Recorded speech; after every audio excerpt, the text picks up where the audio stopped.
Você acredita em histórias de heróis da vida real?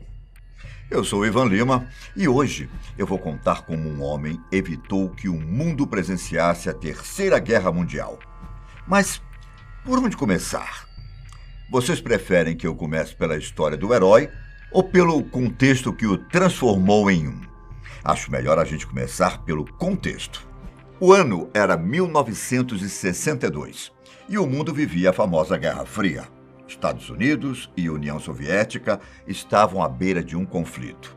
E o mundo inteiro torcia para que não acontecesse uma guerra nuclear e toda a devastação que ela poderia causar. Neste ano, a Guerra Fria estava morna e perto de esquentar, principalmente por causa do fracasso da invasão da Baía dos Porcos, em 1961, e da crise de mísseis cubanos. Em maio de 62, o presidente da União Soviética, Nikita Khrushchev, e o presidente cubano, Fidel Castro, fizeram um acordo secreto, onde ficava permitido que os soviéticos construíssem locais de mísseis em território cubano. Inclusive, eles também estocaram mísseis na região, cerca de 42. Nessa época, os Estados Unidos tinham armas nucleares na Turquia e na Itália, o que permitia que eles, com apenas um comando, atacassem Moscou em 16 minutos, após o lançamento dos mísseis. Já os soviéticos, apesar de ter muitas armas nucleares, só conseguiriam atacar os aliados dos Estados Unidos. Eles tinham armas nucleares o suficiente para destruir os norte-americanos, mas não tinham mísseis balísticos intercontinentais para atacar os Estados Unidos. Para muitos americanos, seria uma perda aceitável caso os Estados Unidos atacassem a União Soviética e os soviéticos atacassem os aliados dos norte-americanos. Além de não prejudicar diretamente os Estados Unidos, ainda iria aniquilar de vez a União Soviética.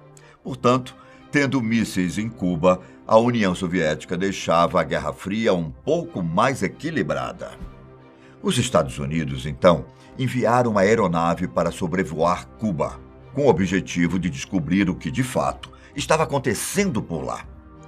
No dia 14 de outubro de 62, o avião voltou com fotos de mísseis soviéticos, que foram apresentadas ao então presidente John Kennedy. Com isso, a tensão na Guerra Fria aumentou.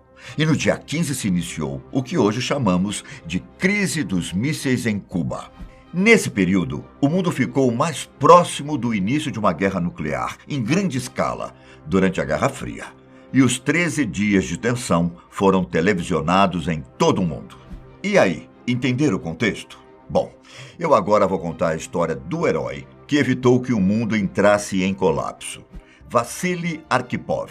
Era um russo que nasceu no dia 30 de janeiro de 1926. Oriundo de uma família pobre, ele foi criado na cidade de Staraya Kupavina, perto de Moscou.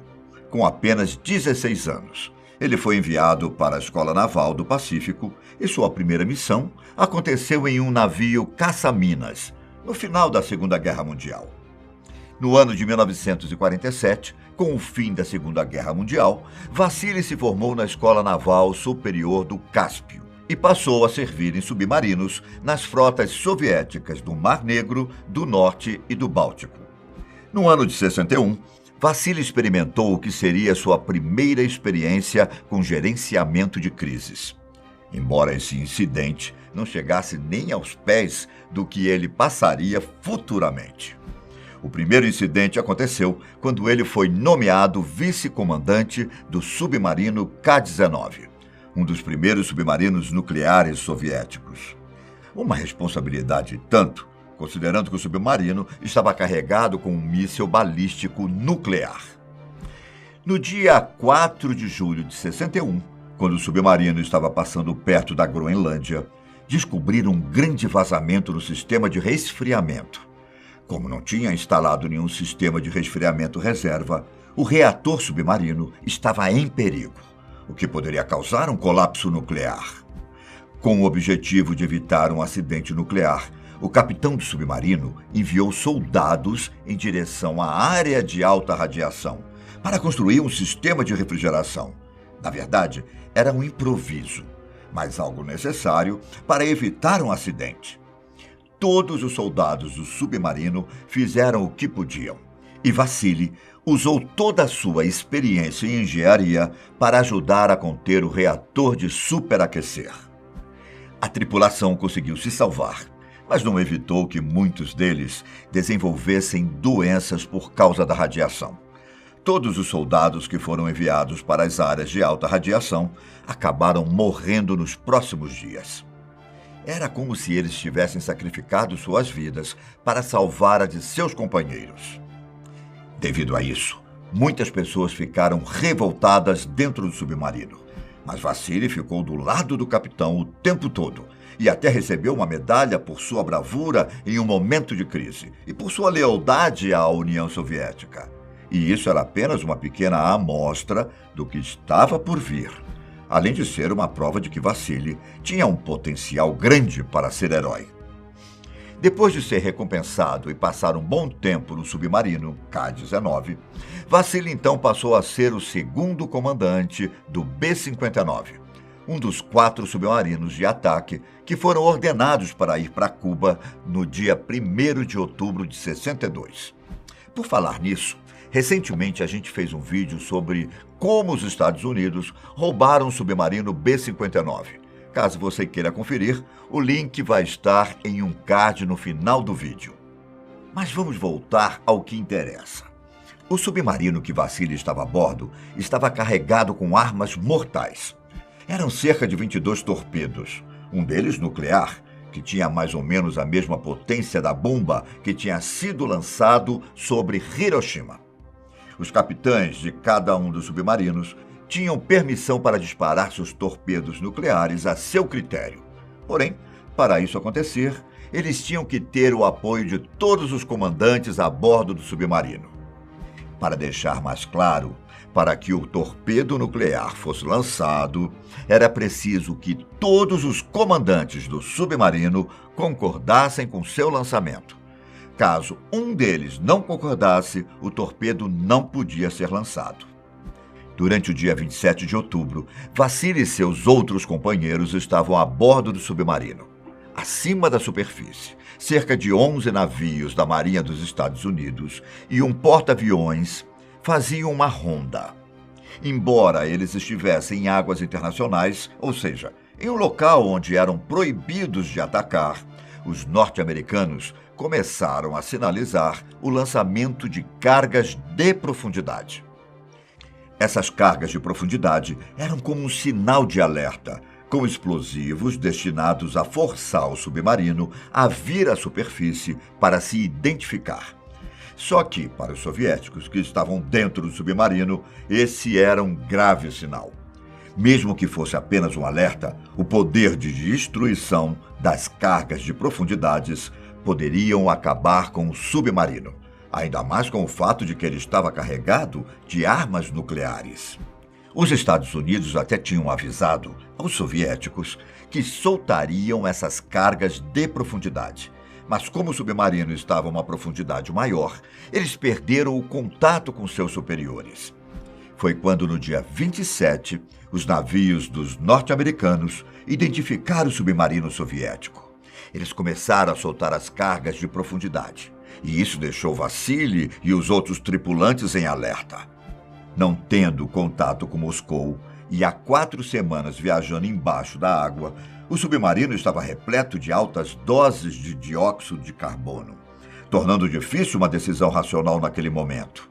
Vendo aquela situação, o capitão do submarino decidiu que era hora de lançar um torpedo nuclear contra os americanos. Para Valentin Savitsky, o capitão, a guerra nuclear já havia começado e não havia motivo para não lançar o torpedo. Só que, como eu expliquei anteriormente para vocês, os torpedos só poderiam ser lançados caso houvesse um consenso entre todos os comandantes dentro do submarino. O negócio era o seguinte: para o ataque começar, era preciso ter a autorização do capitão, do oficial político e do segundo em comando, que era o cargo de Vassili. Na verdade, ele era o comandante de toda a flotilha de submarinos, incluindo os B-4, B-36 e B-130. Depois de conversarem muito e discutirem sobre a situação, Vassili chegou à conclusão de que fazer o ataque seria um erro e que isso poderia evitar que um grande conflito acontecesse. Talvez, se ele não estivesse a bordo, esse evento seria o começo de uma terceira guerra mundial, repleta de ataques nucleares. Vassili declarou que, como nenhuma ordem vinha de Moscou há muito tempo, uma ação tão drástica era uma atitude perigosa e que o submarino deveria ir à superfície para entrar em contato com Moscou. Existe uma lenda de que a decisão de Vassili gerou uma briga dentro do submarino, onde teve até uma troca de socos, mas esse fato nunca foi confirmado. Ao encontrar seus inimigos americanos na superfície, eles foram instruídos a voltar para a Rússia. Quando eles chegaram até Moscou, pelo fato de terem, de certo modo, se entregado aos norte-americanos, um almirante disse o seguinte: teria sido melhor se você tivesse afundado com o seu submarino. Segundo Washington, o lançamento das cargas realmente foi enviado para sinalizar que os russos subissem à superfície. Anos depois, um historiador e consultor de John Kennedy afirmou que esse não foi apenas o momento mais perigoso da Guerra Fria, mas também o mais perigoso da história da humanidade. Vassili Arkhipov continuou na Marinha Soviética até se aposentar, em 1980. Ele morreu em 1998 e, curiosamente, a radiação a qual ele havia sido exposto em 1961 contribuiu para sua morte. Sabe aquele ditado de que nem todo herói usa capa? Ele se enquadra bem ao caso de Vassili. Por hoje é isso. Um grande abraço. Tchau.